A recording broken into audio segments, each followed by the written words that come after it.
नमस्कार दोस्तों, मेरे चैनल जीके विद केजी में आपका स्वागत है। आज की वीडियो में हम स्वतंत्र भारत के कुछ अनसुने और रोचक किस्सों के बारे में बातचीत करेंगे। तो आइए शुरू करते हैं।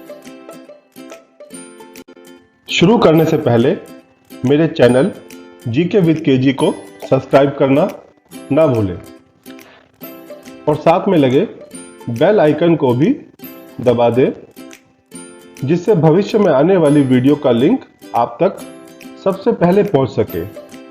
और इस वीडियो को लाइक और शेयर करना तो बिल्कुल ना भूलें। तो आइए शुरू करते हैं। अंग्रेजों ने भारत पर कितने साल शासन किया था? तकरीबन 100 साल, 170 साल, 200 साल या फिर 250 साल?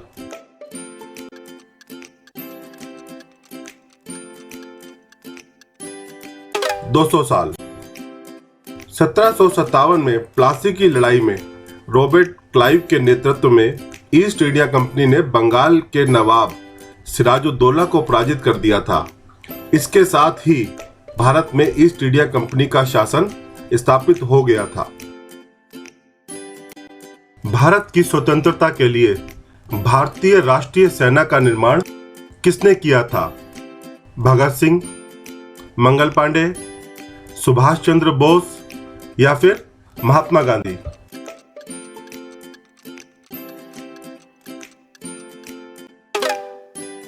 सुभाष चंद्र बोस। यदि आप पूछते हैं कि आजाद हिंद फौज की स्थापना किसने की थी, तो आंसर है मोहन सिंह। और यदि आप पूछते हैं किसने आजाद हिंद फौज को जीवित रखा था, तो वह थे रास बिहारी बोस। लेकिन यदि आप पूछते हैं कि आजाद हिंद फौज ने किसके नेतृत्व में युद्ध किया था, तो वह थे सुभाष चंद्र बोस। भारत का संविधान कब से लागू हुआ था? 15 अगस्त सन 1950, 26 जनवरी 1950, 15 अगस्त 1947 या 26 जनवरी 1947?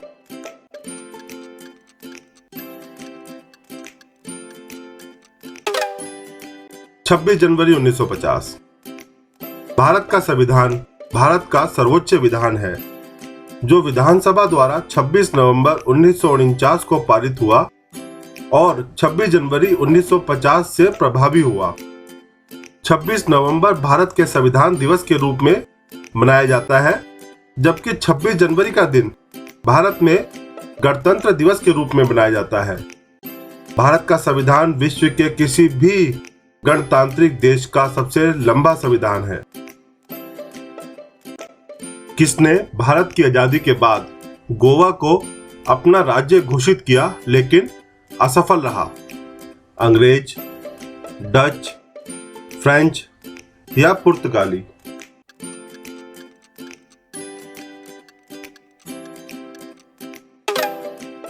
पुर्तगाली। भारत की स्वतंत्रता के बाद पुर्तगाल ने अपने संविधान में संशोधन किया और गोवा को एक पुर्तगाली राज्य के रूप में घोषित किया। भारतीय सैनिकों ने 19 दिसंबर 1961 को गोवा पर हमला किया और इसे भारत में मिला लिया था।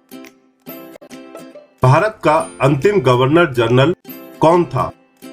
लॉर्ड वावेल, सी राजगोपालाचारी, लॉर्ड माउंटबेटन या फिर लॉर्ड वॉरेन हास्टिंग?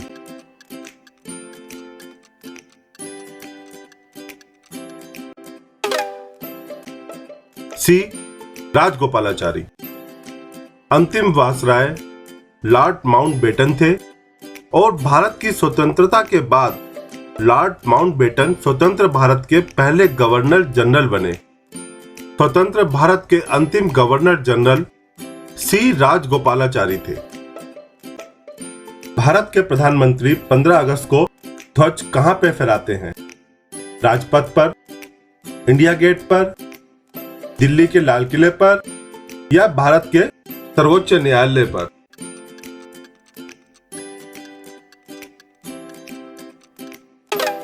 दिल्ली के लाल किले पर। स्वतंत्रता दिवस के दिन लाल किले से ध्वज आरोहण किया जाता है जबकि गणतंत्र दिवस के दिन राजपथ पर झंडा फहराया जाता है। जवाहरलाल नेहरू ने भारत के प्रधानमंत्री के रूप में कब शपथ ली थी? 11 अगस्त 1947, 15 अगस्त 1947, 13 अगस्त 1947 या 16 अगस्त 1947?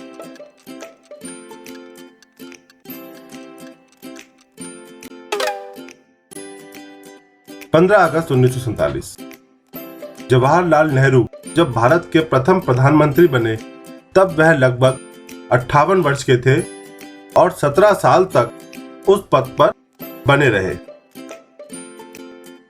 महात्मा गांधी ने सविनय अवज्ञा आंदोलन या नमक आंदोलन कब शुरू किया था?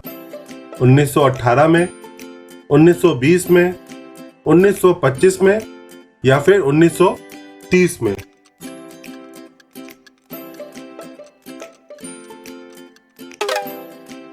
उन्नीस सौ 1930 में स्वतंत्रता दिवस के पालन के लिए गांधी जी के नेतृत्व में सविनय अवज्ञा आंदोलन की शुरुआत की गई, जिसका प्रारंभ गांधी जी के प्रसिद्ध दांडी मार्च से हुआ था। गांधी जी ने समुद्री जल के वाष्पीकरण से बने नमक को मुट्ठी में उठाकर सरकार की अवज्ञा की। नमक कानून की अवज्ञा के साथ ही पूरे देश में सविनय अवज्ञा आंदोलन का प्रसार हो गया था। भारत छोड़ो आंदोलन की शुरुआत किसने की थी? भगत सिंह ने, मंगल पांडे ने, सुभाष चंद्र बोस ने या महात्मा गांधी ने?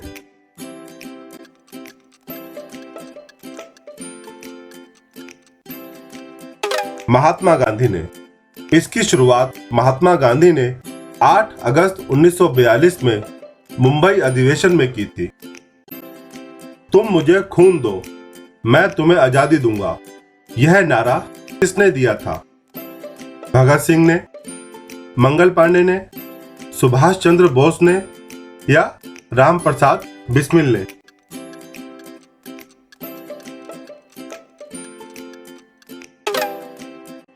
सुभाष चंद्र बोस ने।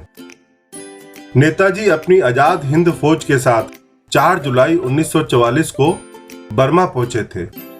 यहीं पर उन्होंने अपना प्रसिद्ध नारा तुम मुझे खून दो, मैं तुम्हें आजादी दूंगा दिया था। चौरी चौरा कांड कब हुआ था? 1920 में, 1922 में, 1924 में या 1925 में?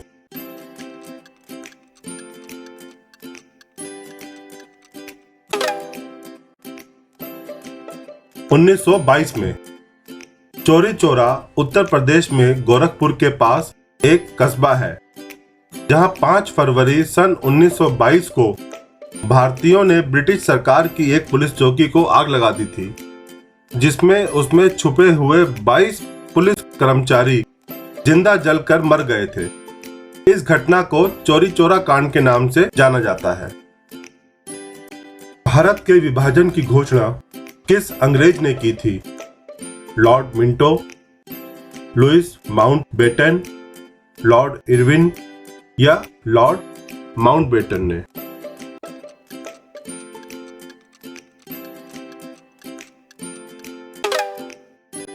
Lord Mountbatten. 3 जून 1947 एक ऐसी तिथि है जिसने भारत के इतिहास को बदल कर रख दिया था। इस दिन लॉर्ड माउंटबेटन ने भारत के विभाजन का प्लान घोषित किया था। भारत के राष्ट्रीय गान जन गण मन के रचयिता कौन है? रविंद्रनाथ टैगोर, बंकिम चंद्र चट्टोपाध्याय, ईश्वर चंद्र विद्यासागर या मधुसूदन दत्त?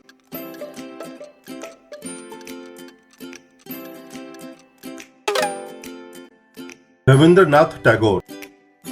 जन गण मन भारत का राष्ट्रीय गान है, जो मूलतः बंगाली में गुरुदेव रविंद्रनाथ टैगोर द्वारा लिखा गया था। संविधान सभा ने जन गण मन हिंदुस्तान के राष्ट्रीय गान के रूप में 24 जनवरी 1950 को अपनाया था।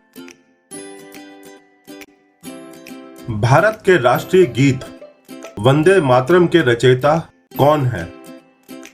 देवेंद्र नाथ ठाकुर, बंकिम चंद्र चट्टोपाध्याय, ईश्वर चंद्र विद्यासागर या मधुसूदन दत्त?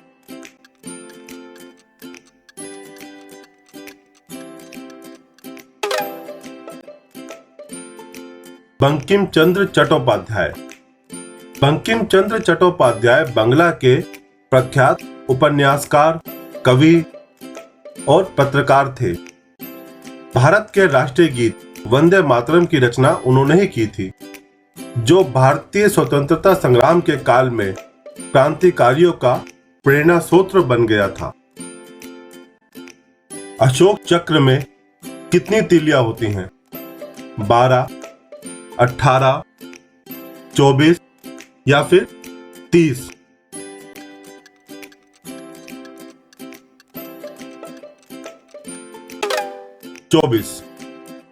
सम्राट अशोक के बहुत से शिलालेखों पर प्रायः एक चक्र या पहिया बना हुआ होता था। इसे अशोक चक्र कहते हैं। यह चक्र धर्म चक्र का प्रतीक है।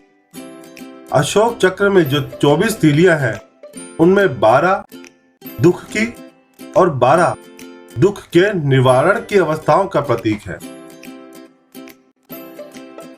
भारत और पाकिस्तान के बीच कौन सी रेखा है?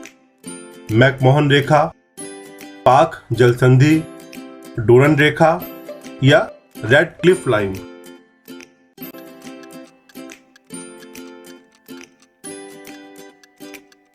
Red Cliff line.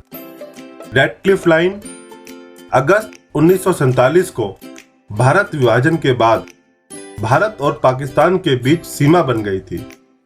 Sir Cyril Radcliffe की अध्यक्षता में सीमा आयोग द्वारा रेखा का निर्माण किया गया था, जो 48 करोड़ लोगों के बीच 1,75,000 वर्ग मील क्षेत्र को न्यायोचित रूप से विभाजित करने के लिए अधिकृत थे।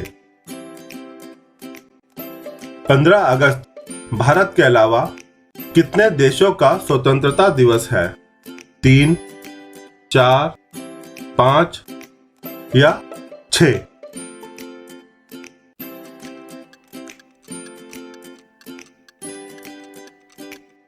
तीन। दक्षिण कोरिया जापान से 15 अगस्त 1945 को आजाद हुआ था। ब्रिटेन से बहरीन 15 अगस्त 1971 को और फ्रांस से कांगो 15 अगस्त 1960 को आजाद हुआ था। 15 अगस्त 1947 को 1 रुपया कितने डॉलर के बराबर था? 1 डॉलर के, 2 के, 2.5 या 5 डॉलर के?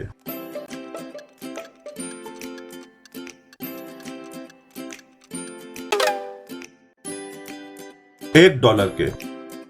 15 अगस्त 1947 को 1 रुपया 1 डॉलर के बराबर था और सोने का भाव 88 रुपये 62 पैसे प्रति 10 ग्राम था। 15 अगस्त के दिन ही वीर चक्र को मान्यता दी गई थी। 15 अगस्त 1972 को भारत में डाक पिन, जो कि 6 अंकों का नंबर होता है, शुरुआत की गई थी और 15 अगस्त 1982 को ही इंदिरा गांधी के भाषण के साथ भारत में टीवी पर रंगीन प्रसारण की शुरुआत हुई थी। भारत और पाकिस्तान के बीच रेड क्लिफ लाइन कब खींची गई थी? 14 अगस्त को, 15 अगस्त को, 16 अगस्त को या 17 अगस्त को?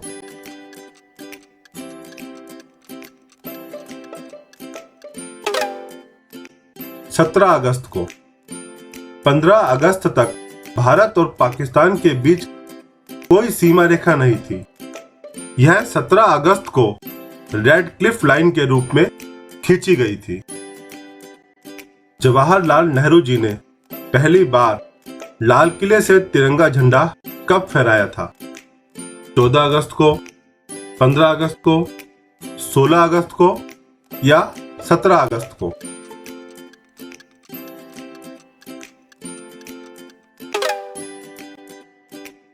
16 अगस्त को। हर स्वतंत्रता दिवस पर माननीय प्रधानमंत्री जी लाल किले से झंडा फहराते हैं, लेकिन 1947 में ऐसा नहीं हुआ था। जवाहरलाल नेहरू जी ने 16 अगस्त 1947 को लाल किले से पहली बार तिरंगा झंडा फहराया था। इस वीडियो को अंत तक देखने के लिए आप सबका धन्यवाद। अगर आपको वीडियो अच्छा लगा हो तो इसे लाइक करिए और कमेंट में मुझे अपनी राय भी जरूर दीजिएगा, और इस चैनल को सब्सक्राइब करना तो बिल्कुल ना भूलें, ताकि भविष्य में आने वाली मेरी सभी वीडियो का लिंक आपको सबसे पहले प्राप्त हो सके। एक बार फिर आप सबका धन्यवाद।